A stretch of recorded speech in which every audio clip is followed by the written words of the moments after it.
Mr. Speaker, the President of the United States.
Thank you.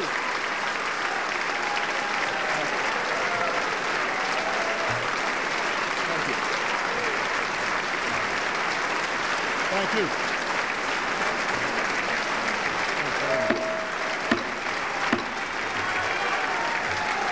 Thank you. Do I give you two right now? You do. Well, I think I got to mix it. Trade you.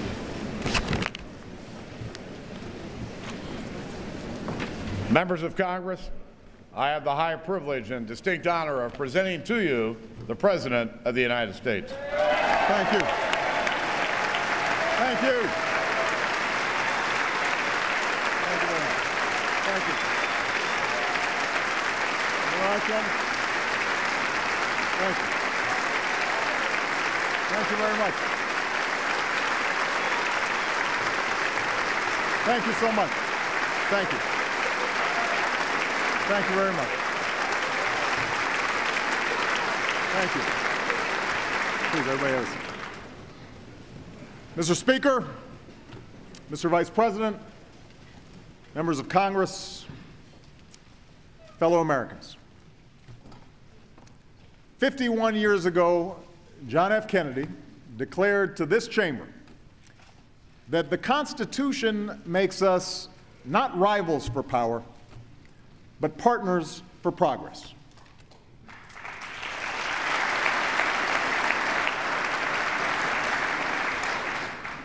It is my task, he said, to report the State of the Union.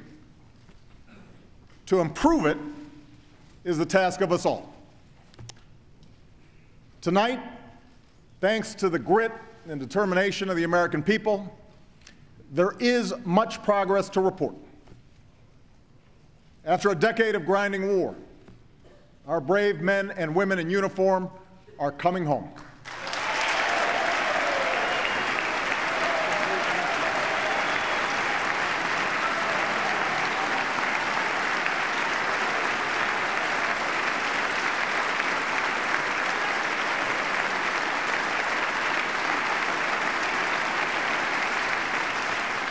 After years of grueling recession, our businesses have created over 6 million new jobs. We buy more American cars than we have in 5 years, and less foreign oil than we have in 20.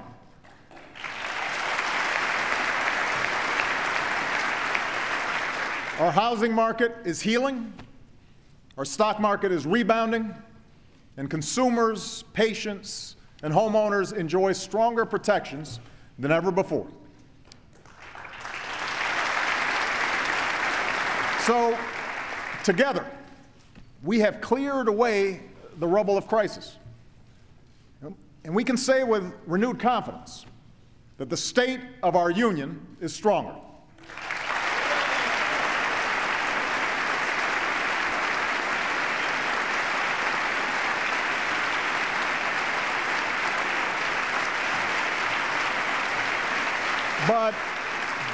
But we gather here knowing that there are millions of Americans whose hard work and dedication have not yet been rewarded.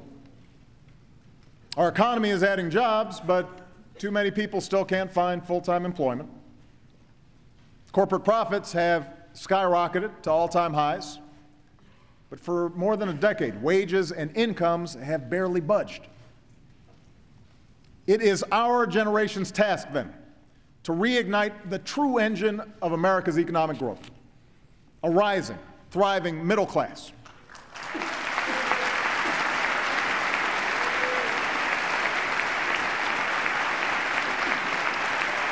It is our unfinished task to restore the basic bargain that built this country. The idea that if you work hard and meet your responsibilities, you can get ahead, no matter where you come from, no matter what you look like or who you love.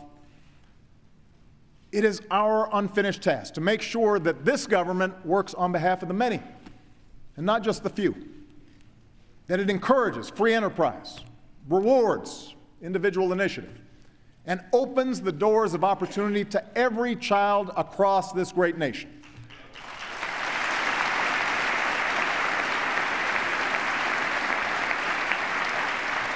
The American people don't expect government to solve every problem. They don't expect those of us in this chamber to agree on every issue. But they do expect us to put the nation's interests before party.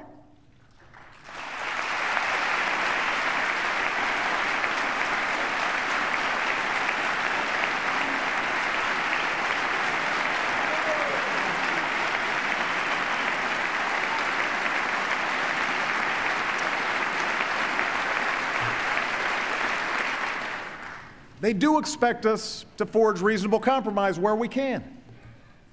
For they know that America moves forward only when we do so together, and that the responsibility of improving this union remains the task of us all. Now, our work must begin by making some basic decisions about our budget, decisions that will have a huge impact on the strength of our recovery. Over the last few years, both parties have worked together to reduce the deficit by more than $2.5 trillion, mostly through spending cuts, but also by raising tax rates on the wealthiest 1% of Americans. As a result, we are more than halfway towards the goal of $4 trillion in deficit reduction that economists say we need to stabilize our finances. Now we need to finish the job. And the question is, how? In 2011, Congress passed a law saying that if both parties couldn't agree on a plan to reach our deficit goal, about $1 trillion worth of budget cuts would automatically go into effect this year. These sudden, harsh, arbitrary cuts would jeopardize our military readiness. They devastate priorities like education and energy and medical research. They would certainly slow our recovery and cost us hundreds of thousands of jobs. And that's why Democrats, Republicans, business leaders, and economists have already said that these cuts, known here in Washington as the sequester, are a really bad idea. Now, some in Congress have proposed preventing only the defense cuts by making even bigger cuts to things like education and job training, Medicare, and Social Security benefits. That idea is even worse.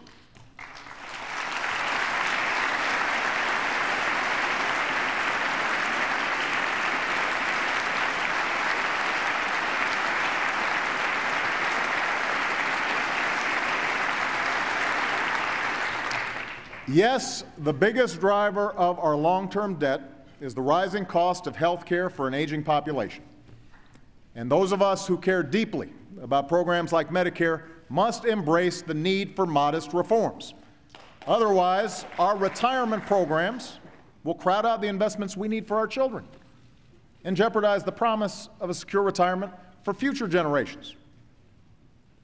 But we can't ask senior citizens and working families to shoulder the entire burden of deficit reduction while asking nothing more from the wealthiest and the most powerful.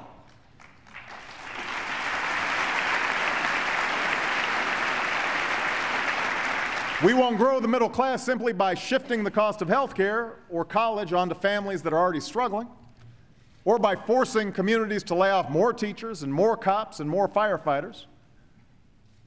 Most Americans, Democrats, Republicans, and independents, understand that we can't just cut our way to prosperity.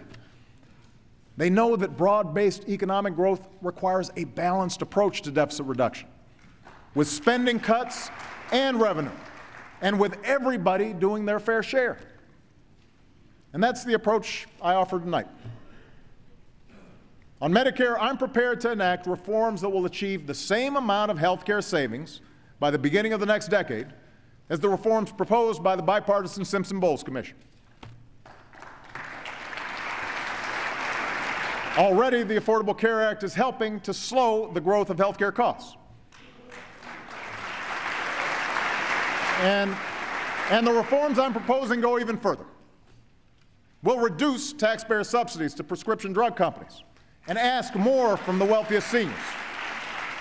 We'll bring down costs by changing the way our government pays for Medicare, because our medical bills shouldn't be based on the number of tests ordered or days spent in the hospital. They should be based on the quality of care that our seniors receive.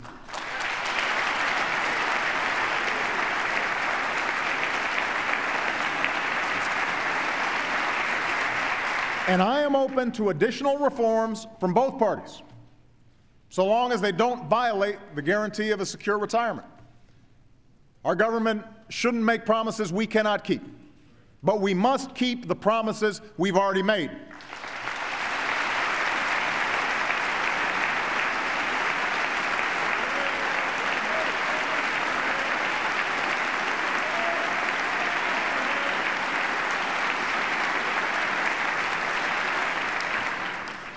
To hit the rest of our deficit reduction target, we should do what leaders in both parties have already suggested and save hundreds of billions of dollars by getting rid of tax loopholes and deductions for the well-off and the well-connected. After all, why would we choose to make deeper cuts to education and Medicare just to protect special interest tax breaks? How is that fair? Why is the deficit reduction is a big emergency, justifying making cuts in Social Security benefits but not closing some loopholes? How does that promote growth? Now is our best chance for bipartisan, comprehensive tax reform that encourages job creation and helps bring down the deficit.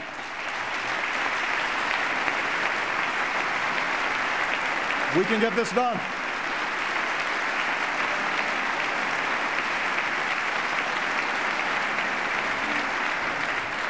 The American people deserve a tax code that helps small businesses spend less time filling out complicated forms and more time expanding and hiring. A tax code that ensures billionaires with high-powered accountants can't work the system and pay a lower rate than their hard-working secretaries. A tax code that lowers incentives to move jobs overseas and lowers tax rates for businesses and manufacturers that are creating jobs right here in the United States of America. That's what tax reform can deliver. That's what we can do together.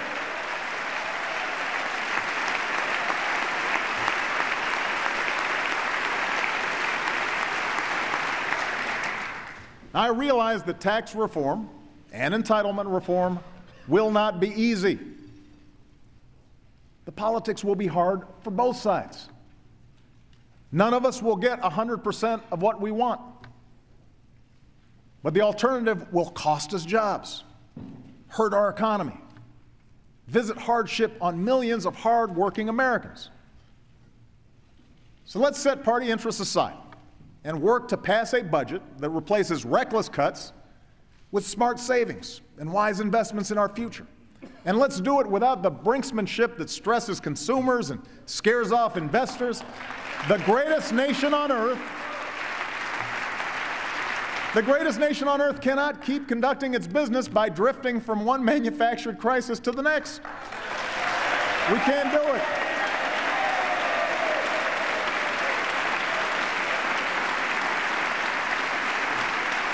Let's agree. Let's agree right here, right now, to keep the people's government open and pay our bills on time and always uphold the full faith and credit of the United States of America.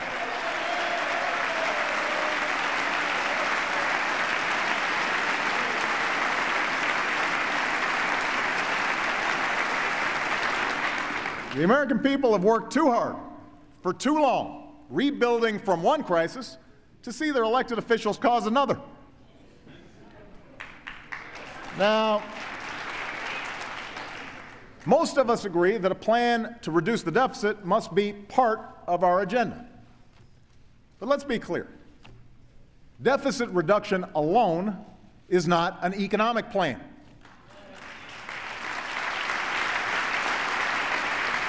A growing economy that creates good middle-class jobs, that must be the North Star that guides our efforts.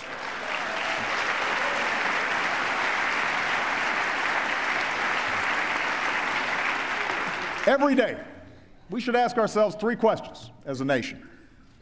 How do we attract more jobs to our shores? How do we equip our people with the skills they need to get those jobs? And how do we make sure that hard work leads to a decent living? Now, a year and a half ago, I put forward an American Jobs Act that independent economists said would create more than 1 million new jobs. And I thank the last Congress for passing some of that agenda. I urge this Congress to pass the rest. But tonight I'll lay out additional proposals that are fully paid for and fully consistent with the budget framework both parties agreed to just 18 months ago. Let me repeat. Nothing I'm proposing tonight should increase our deficit by a single dime. It is not a bigger government we need, but a smarter government that sets priorities and invests in broad-based growth. That's what we should be looking for.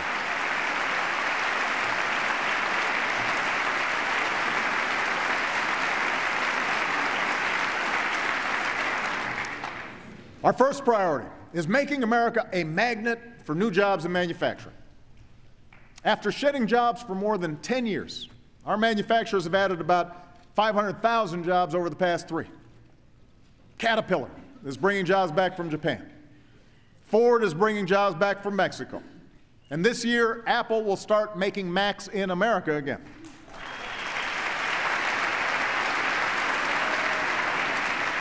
There are things we can do right now to accelerate this trend. Last year, we created our first Manufacturing Innovation Institute in Youngstown, Ohio.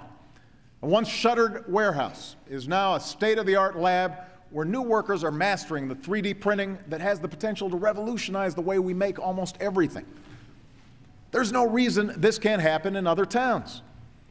So tonight, I'm announcing the launch of 3 more of these manufacturing hubs, where businesses will partner with the Department of Defense and Energy to turn regions left behind by globalization into global centers of high-tech jobs.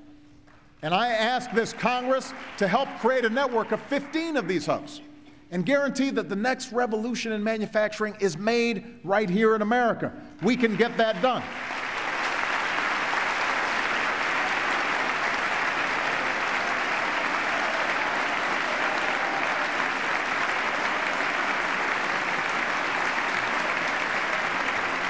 Now, if we want to make the best products, we also have to invest in the best ideas. Every dollar we invested to map the human genome returned $140 to our economy. Every dollar.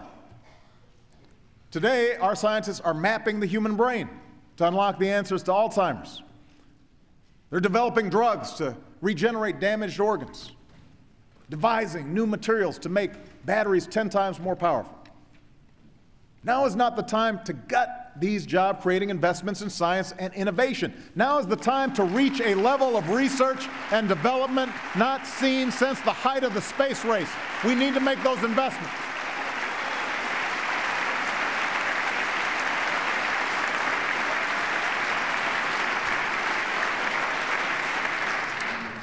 Today, no area holds more promise than our investments in American energy. After years of talking about it, we're finally poised to control our own energy future. We produce more oil at home than we have in 15 years. We have doubled the distance our cars will go on a gallon of gas and the amount of renewable energy we generate from sources like wind and solar, with tens of thousands of good American jobs to show for it. We produce more natural gas than ever before, and nearly everyone's energy bill is lower because of it. And over the last 4 years, our emissions of the dangerous carbon pollution that threatens our planet have actually fallen. But for the sake of our children and our future, we must do more to combat climate change.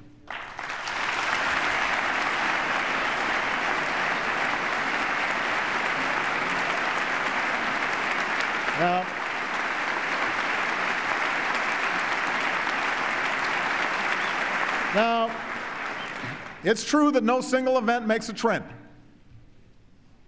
But the fact is, the 12 hottest years on record have all come in the last 15. Heat waves, droughts, wildfires, floods, all are now more frequent and more intense.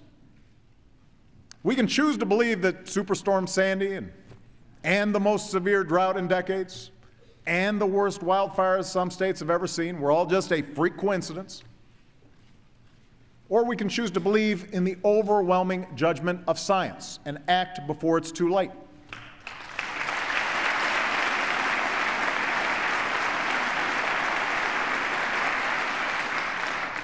Now, the good news is we can make meaningful progress on this issue while driving strong economic growth. I urge this Congress to get together, pursue a bipartisan, market-based solution to climate change, like the one John McCain and Joe Lieberman worked on together a few years ago.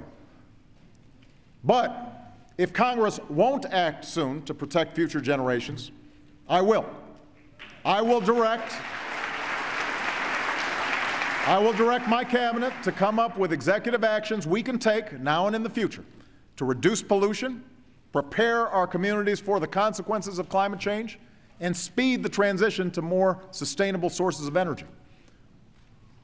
And 4 years ago, other countries dominated the clean energy market and the jobs that came with it. And we've begun to change that. Last year, wind energy added nearly half of all new power capacity in America. So let's generate even more. Solar energy gets cheaper by the year. Let's drive down costs even further. As long as countries like China keep going all in on clean energy, so must we. Now, in the meantime, the natural gas boom has led to cleaner power and greater energy independence. We need to encourage that. And that's why my administration will keep cutting red tape and speeding up new oil and gas permits. That's got to be part of an all-of-the-above plan. But I also want to work with this Congress to encourage the research and technology that helps natural gas burn even cleaner and protects our air and our water. In fact, much of our newfound energy is drawn from lands and waters that we, the public, own together. So tonight I propose we use some of our oil and gas revenues to fund an energy security trust that will drive new research and technology to shift our cars and trucks off oil for good. If a nonpartisan coalition of CEOs and retired generals and admirals can get behind this idea, then so can we. Let's take their advice and free our families and businesses from the painful spikes in gas prices we put up with for far too long. I'm also issuing a new goal for America. Let's cut in half the energy wasted by our homes and businesses over the next 20 years.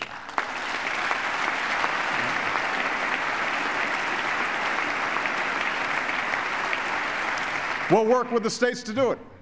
Those states with the best ideas to create jobs and lower energy bills by constructing more efficient buildings will receive federal support to help make that happen. America's energy sector is just one part of an aging infrastructure badly in need of repair. Ask any CEO where they'd rather locate and hire. A country with deteriorating roads and bridges, or one with high-speed rail and internet, high-tech schools, self-healing power grids. The CEO of Siemens America, a company that brought hundreds of new jobs to North Carolina, said that if we upgrade our infrastructure, they'll bring even more jobs. And that's the attitude of a lot of companies all around the world. And I know you want these job-creating projects in your district. I've seen all those ribbon cuttings.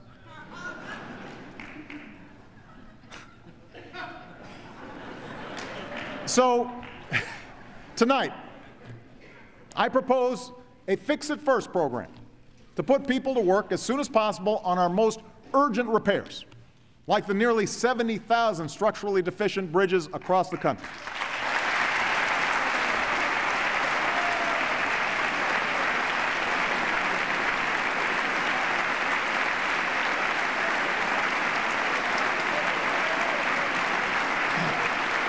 And to make sure taxpayers don't shoulder the whole burden, I'm also proposing a partnership to rebuild America that attracts private capital to upgrade what our businesses need most. Modern ports to move our goods, modern pipelines to withstand a storm, modern schools worthy of our children. Let's prove there's no better place to do business than here in the United States of America, and let's start right away. We can get this done. And part of our rebuilding effort must also involve our housing sector. The good news is our housing market is finally healing from the collapse of 2007. Home prices are rising at the fastest pace in 6 years. Home purchases are up nearly 50%, and construction is expanding again. But even with mortgage rates near a 50-year low, too many families with solid credit who want to buy a home are being rejected. Too many families who never missed a payment and want to refinance are being told no. That's holding our entire economy back. We need to fix it. Right now, there's a bill in this Congress that would give every responsible homeowner in America the chance to save $3,000 a year by refinancing at today's rates. Democrats and Republicans have supported it before, so what are we waiting for? Take a vote and send me that bill.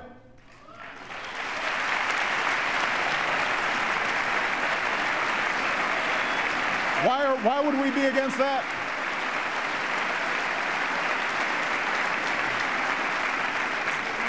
Why would that be a partisan issue? Helping folks refinance. Right now, overlapping regulations keep responsible young families from buying their first home. What's holding us back? Let's streamline the process and help our economy grow.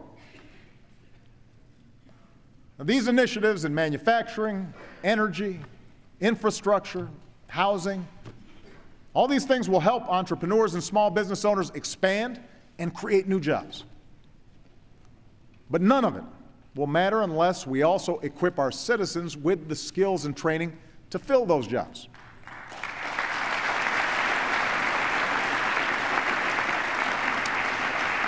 And that has to start at the earliest possible age.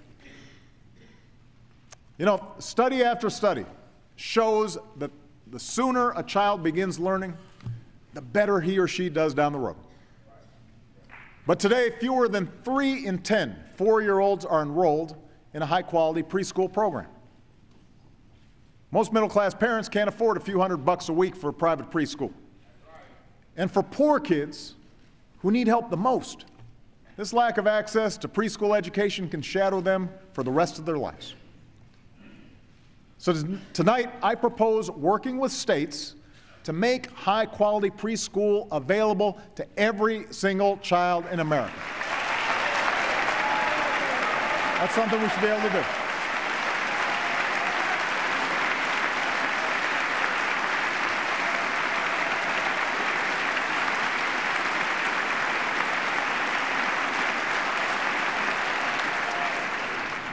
Every dollar we invest in high-quality early childhood education can save more than $7 later on by boosting graduation rates, reducing teen pregnancy, even reducing violent crime.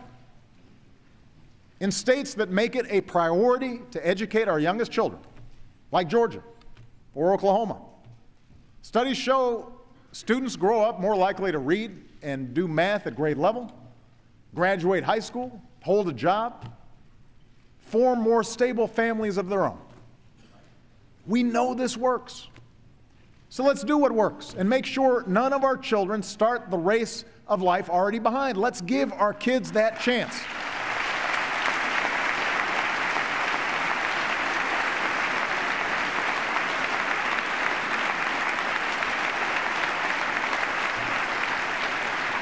Let's also make sure that a high school diploma puts our kids on a path to a good job. Right now, countries like Germany focus on graduating their high school students with the equivalent of a technical degree from one of our community colleges. So those German kids, they're ready for a job when they graduate high school. They've been trained for the jobs that are there. Now at schools like P-Tech in Brooklyn, a collaboration between New York Public Schools and City University of New York and IBM, students will graduate with a high school diploma and an associate's degree in computers or engineering. We need to give every American student opportunities like this. And 4 years ago, we started Race to the Top, the competition that convinced almost every state to develop smarter curricula and higher standards, all for about 1% of what we spend on education each year. Tonight, I'm announcing a new challenge: to redesign America's high schools so they better equip graduates for the demands of a high-tech economy. And we'll reward schools that develop new partnerships with colleges and employers and create classes that focus on science, technology, engineering, and math. The skills today's employers are looking for to fill the jobs that are there right now and will be there in the future. Now, even with better high schools, most young people will need some higher education. It's a simple fact. The more education you've got, the more likely you are to have a good job and work your way into the middle class. But today's skyrocketing costs price too many young people out of a higher education or saddle them with unsustainable debt. Through tax credits, grants, and better loans, we've made college more affordable for millions of students and families over the last few years. But taxpayers can't keep on subsidizing higher and higher and higher costs for higher education. Colleges must do their part to keep costs down, and it's our job to make sure that they do.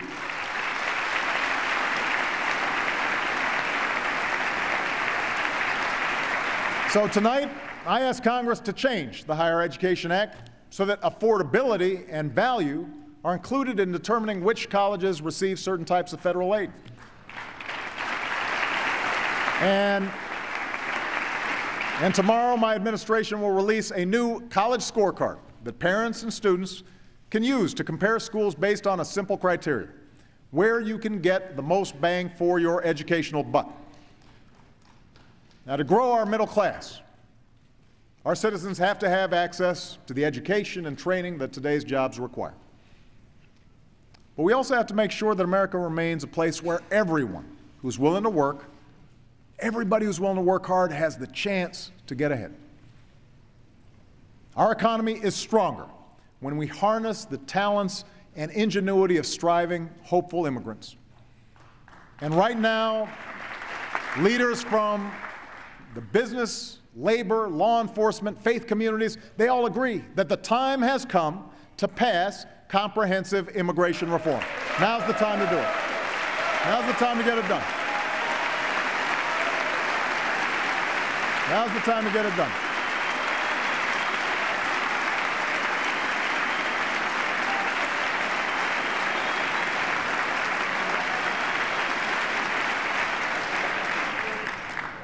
Real reform means stronger border security, and we can build on the progress my administration's already made, putting more boots on the southern border than at any time in our history, and reducing illegal crossings to their lowest levels in 40 years. Real reform means establishing a responsible pathway to earned citizenship, a path that includes passing a background check, paying taxes and a meaningful penalty, learning English, and going to the back of the line behind the folks trying to come here legally.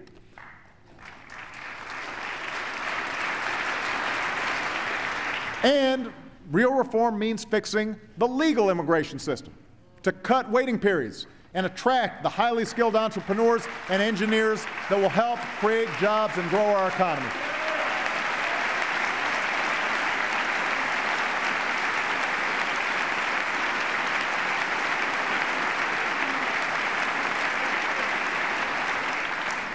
In other words, we know what needs to be done. And as we speak, bipartisan groups in both chambers are working diligently to draft a bill, and I applaud their efforts. So let's get this done. Send me a comprehensive immigration reform bill in the next few months, and I will sign it right away, and America will be better for it. Let's get it done. Let's get it done.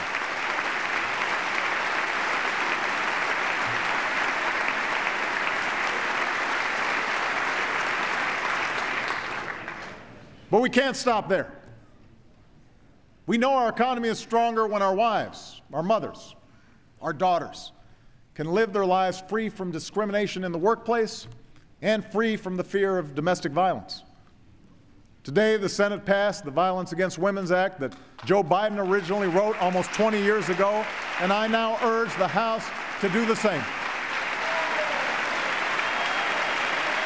Good job, Joe.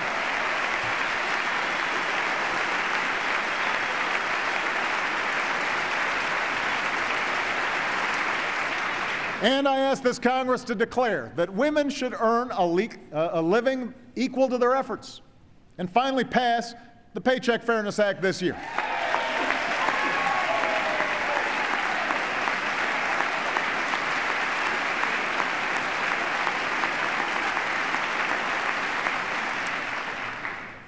We know our economy is stronger when we reward an honest day's work with honest wages. But today, a full-time worker making the minimum wage earns $14,500 a year, even with the tax relief we put in place. A family with 2 kids that earns the minimum wage still lives below the poverty line. That's wrong. That's why, since the last time this Congress raised the minimum wage, 19 states have chosen to bump theirs even higher.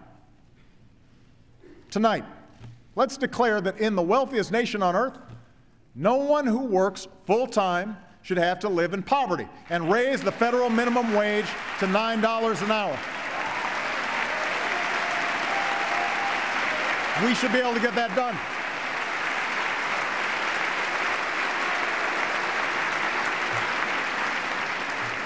This single step would raise the incomes of millions of working families.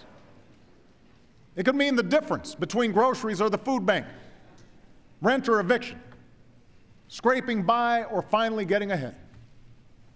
For businesses across the country, it would mean customers with more money in their pockets. And a whole lot of folks out there would probably need less help from government. In fact, working folks shouldn't have to wait year after year for the minimum wage to go up, while CEO pay has never been higher. So here's an idea that Governor Romney and I actually agreed on last year. Let's tie the minimum wage to the cost of living so that it finally becomes a wage you can live on.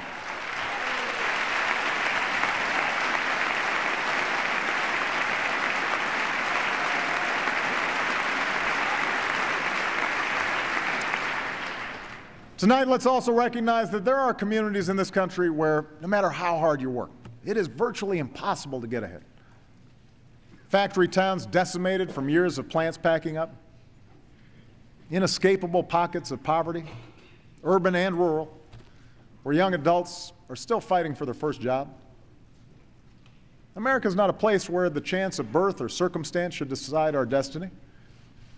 And that's why we need to build new ladders of opportunity into the middle class for all who are willing to climb them.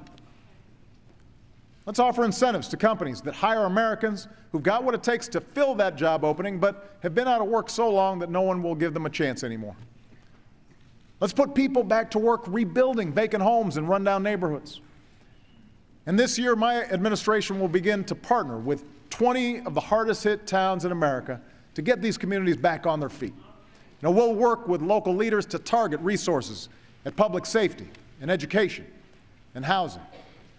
We'll give new tax credits to businesses that hire and invest. And we'll work to strengthen families by removing the financial deterrence to marriage for low-income couples, and do more to encourage fatherhood.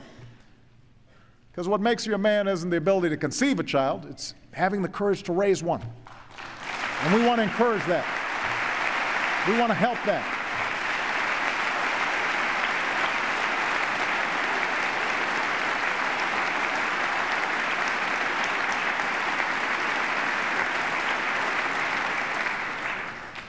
Stronger families, stronger communities, a stronger America. It is this kind of prosperity, broad, shared, built on a thriving middle class, that has always been the source of our progress at home. It's also the foundation of our power and influence throughout the world. Tonight, we stand united in saluting the troops and civilians who sacrifice every day to protect us.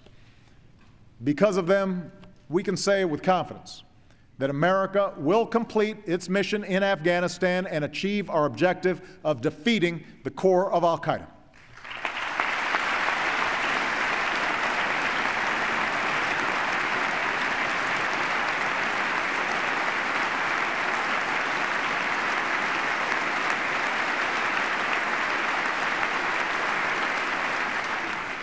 Already, we have brought home 33,000 of our brave servicemen and women.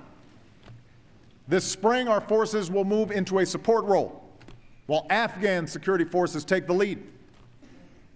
Tonight, I can announce that over the next year, another 34,000 American troops will come home from Afghanistan. This drawdown will continue, and by the end of next year, our war in Afghanistan will be over.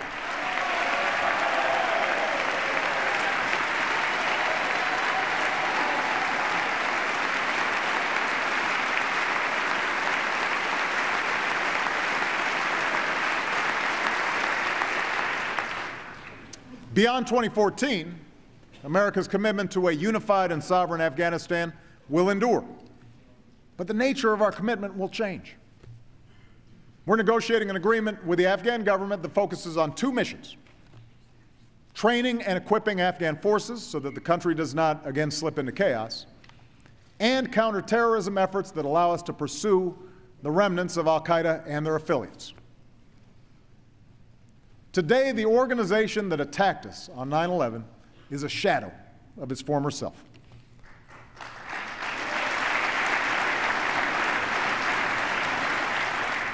It's true, different al-Qaeda affiliates and extremist groups have emerged from the Arabian Peninsula to Africa.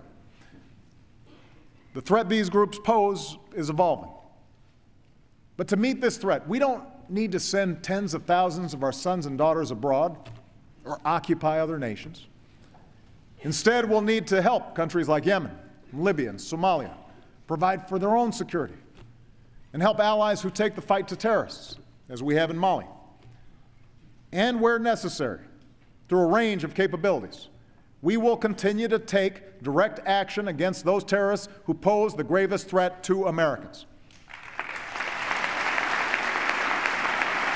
Now, as we do, we must enlist our values in the fight. That's why my administration has worked tirelessly to forge a durable legal and policy framework to guide our counterterrorism efforts. Throughout, we have kept Congress fully informed of our efforts. And I recognize that in our democracy, no one should just take my word for it that we're doing things the right way. So in the months ahead, I will continue to engage Congress to ensure not only that our targeting, detention, and prosecution of terrorists remains consistent with our laws and system of checks and balances, but that our efforts are even more transparent to the American people and to the world. Of course, our challenges don't end with al-Qaeda. America will continue to lead the effort to prevent the spread of the world's most dangerous weapons. The regime in North Korea must know they will only achieve security and prosperity by meeting their international obligations.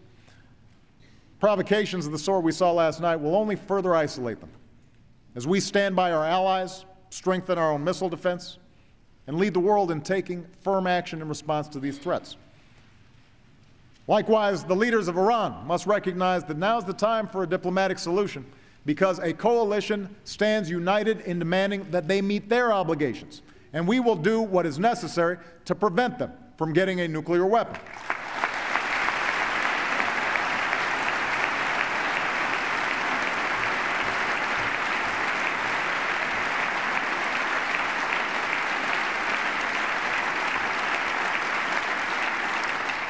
At the same time, we'll engage Russia to seek further reductions in our nuclear arsenals and continue leading the global effort to secure nuclear materials that could fall into the wrong hands. Because our ability to influence others depends on our willingness to lead and meet our obligations. America must also face the rapidly growing threat from cyber attacks. Now, we know hackers steal people's identities and infiltrate private emails. We know foreign countries and companies swipe our corporate secrets. Now our enemies are also seeking the ability to sabotage our power grid, our financial institutions, our air traffic control systems. We cannot look back years from now and wonder why we did nothing in the face of real threats to our security and our economy. And that's why earlier today, I signed a new executive order that will strengthen our cyber defenses by increasing information sharing and developing standards to protect our national security, our jobs, and our privacy.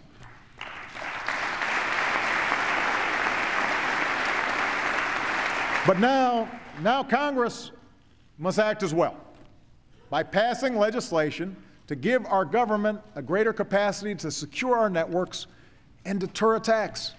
This is something we should be able to get done on a bipartisan basis.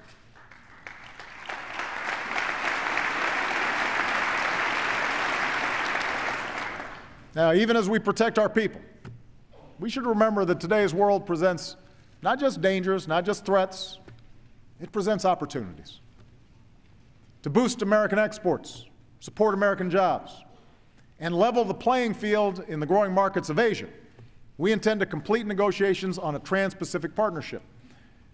And tonight I'm announcing that we will launch talks on a comprehensive transatlantic trade and investment partnership with the European Union, because trade that is fair and free across the Atlantic supports millions of good-paying American jobs.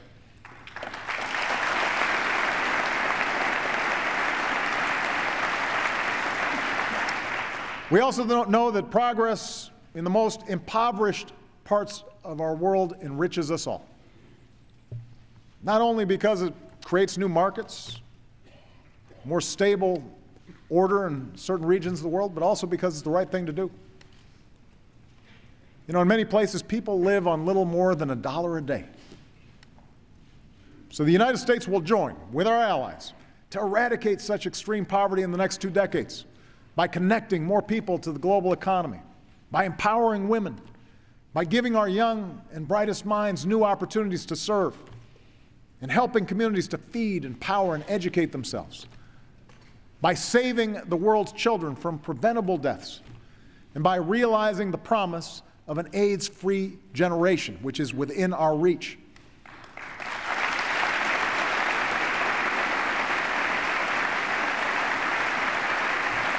You see, America must remain a beacon to all who seek freedom during this period of historic change. I saw the power of hope last year in Rangoon, in Burma, when Aung San Suu Kyi welcomed an American president into the home where she had been imprisoned for years. When thousands of Burmese lined the streets waving American flags, including a man who said, "There is justice and law in the United States. I want our country to be like that."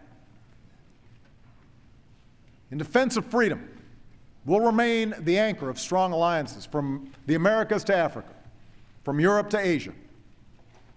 In the Middle East, we will stand with citizens as they demand their universal rights and support stable transitions to democracy.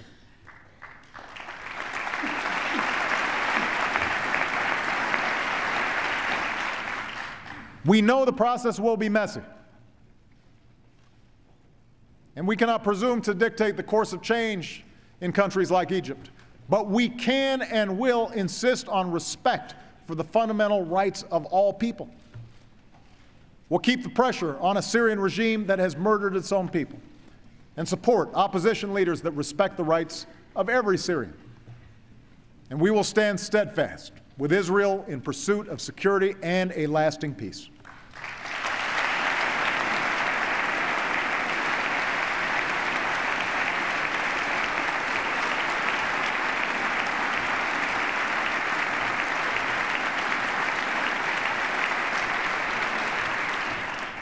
These are the messages I'll deliver when I travel to the Middle East next month. And all this work depends on the courage and sacrifice of those who serve in dangerous places at great personal risk. Our diplomats, our intelligence officers, and the men and women of the United States Armed Forces. As long as I'm Commander-in-Chief, we will do whatever we must to protect those who serve their country abroad, and we will maintain the best military the world has ever known.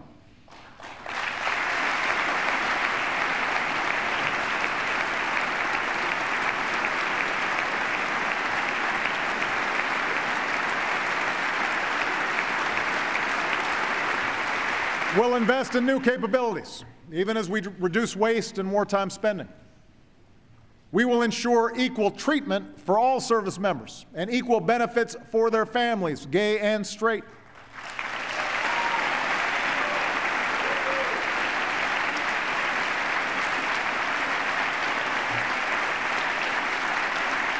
We will draw upon the courage and skills of our sisters and daughters and moms, because women have proven under fire that they are ready for combat. We will keep faith with our veterans, investing in world-class care, including mental health care, for our wounded warriors.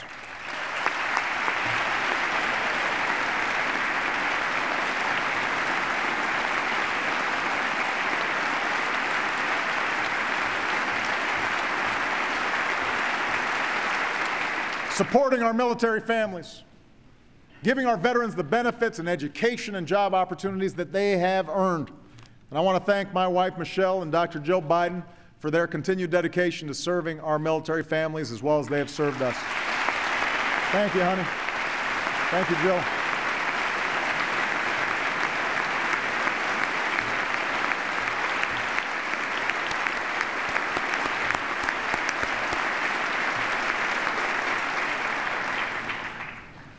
Defending our freedom, though, is not just the job of our military alone. We must all do our part to make sure our God-given rights are protected here at home. That includes one of the most fundamental rights of a democracy, the right to vote. Now,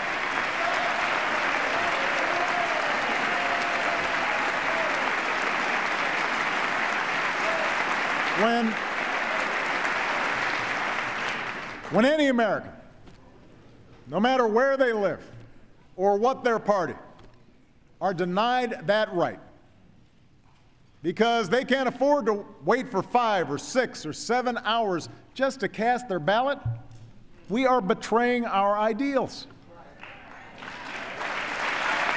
So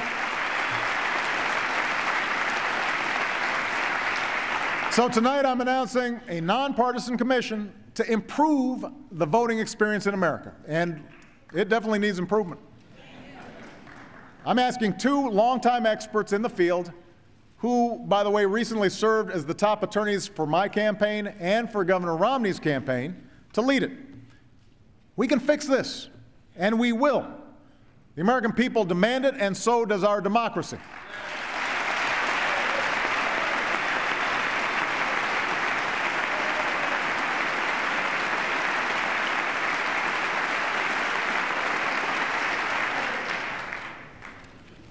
Of course,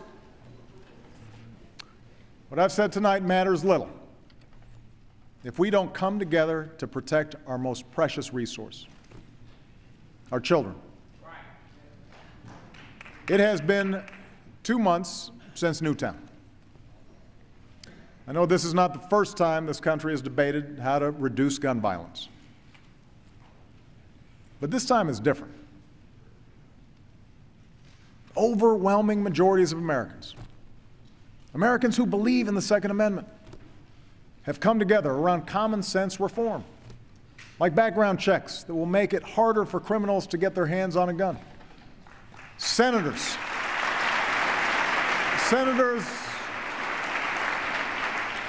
of both parties are working together on tough new laws to prevent anyone from buying guns for resale to criminals.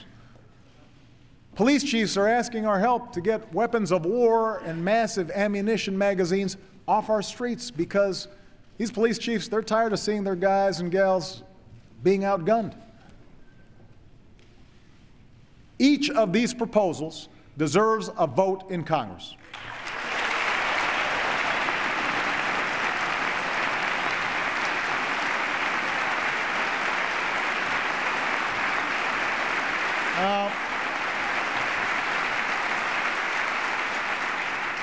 If you want to vote no, that's your choice. But these proposals deserve a vote. Because in the 2 months since Newtown, more than 1,000 birthdays, graduations, anniversaries have been stolen from our lives by a bullet from a gun. More than 1,000. One of those we lost was a young girl named Hadiya Pendleton. She was 15 years old. She loved fig Newtons and lip gloss. She was a majorette. She was so good to her friends, they all thought they were her best friend.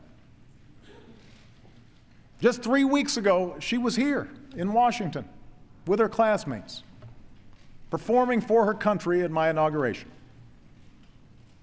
And a week later, she was shot and killed in a Chicago park after school, just a mile away from my house. Hadiya's parents, Nate and Cleo, are in this chamber tonight, along with more than 24 Americans whose lives have been torn apart by gun violence. They deserve a vote. They deserve a vote.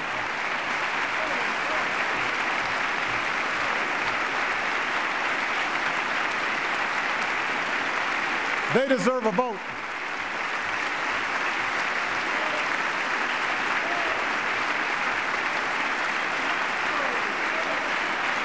Gabby Giffords deserves a vote. The families of Newtown deserve a vote. The families of Aurora deserve a vote.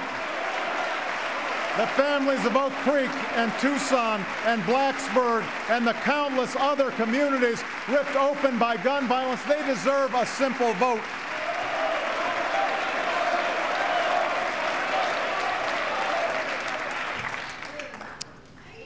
They deserve a simple vote. Our actions will not prevent every senseless act of violence in this country.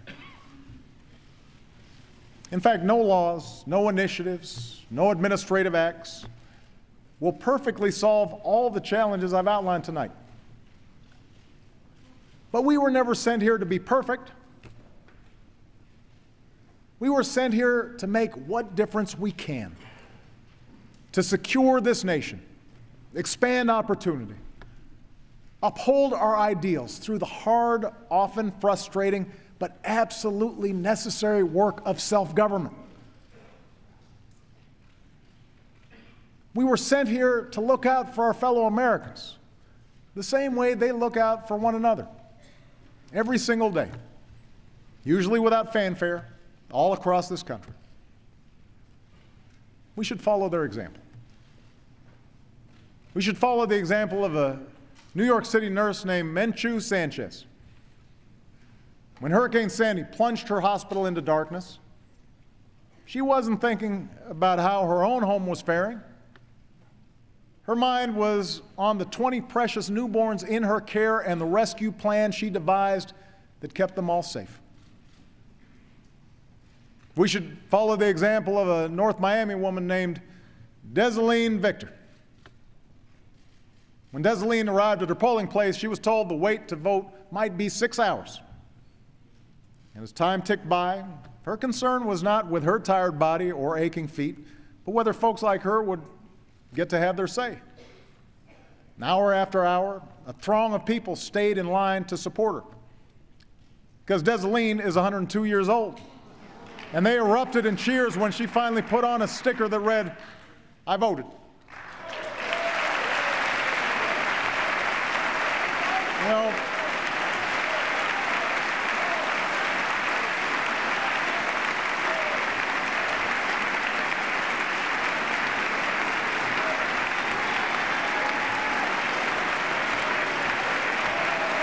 there's Desaline.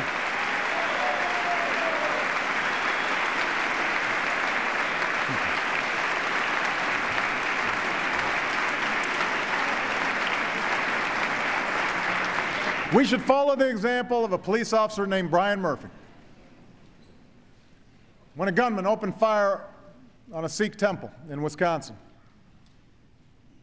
Brian was the first to arrive, and he did not consider his own safety.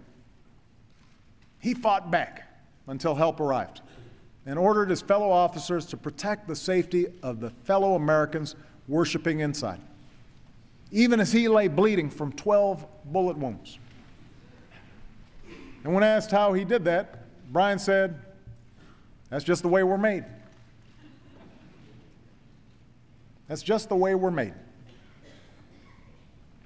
We may do different jobs and wear different uniforms and hold different views than the person beside us. But as Americans, we all share the same proud title. We are citizens.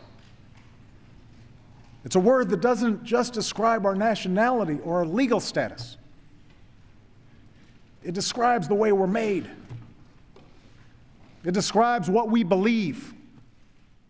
It captures the enduring idea that this country only works when we accept certain obligations to one another and to future generations. That our rights are wrapped up in the rights of others. And that well into our third century as a nation, it remains the task of us all, as citizens of these United States, to be the authors of the next great chapter of our American story. Thank you. God bless you. And God bless these United States of America.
chair declares the joint session of the two houses now dissolved.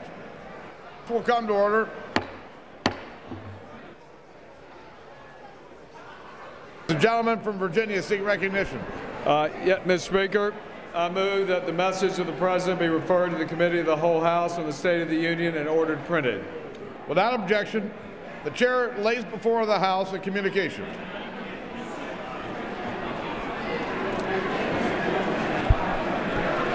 The Honorable the Speaker, House of Representatives, sir.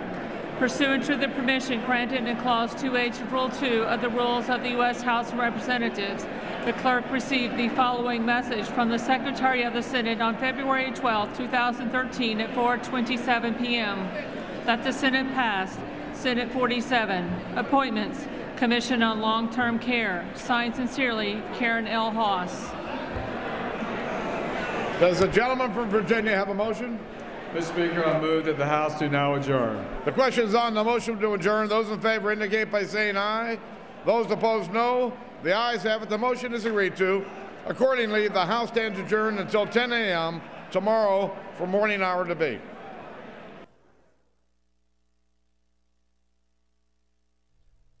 House Speaker John Boehner. President Obama delivered his fourth State of the Union address before a joint session of Congress on the House floor. We'd like to hear your response. Democrats